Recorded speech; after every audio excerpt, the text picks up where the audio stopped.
How to read text aloud in Adobe Acrobat. Hi everyone, welcome back to another video from Wake&Tech. If you're wondering how to make your PDFs read themselves out, then here is how you do it. First of all, launch open your Adobe Acrobat app on your device and open up your PDF you want to listen to. After you open up one of the projects, go ahead and tap on the three dots at the top right corner. Now from the expanded menu, select the Read Aloud option and you'll be able to turn on the Read Aloud feature. From here, you'll be able to find the player at the bottom from where you can pause, play, skip, or even speed up your reading.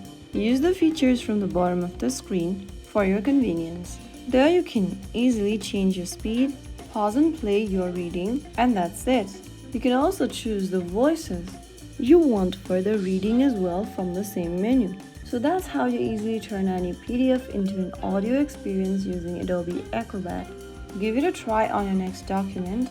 You might never go back to just reading silently. So that's how it's done. If you found the video helpful, don't forget to like, share and subscribe to our channel. I will be back again in the next video. Thank you for watching.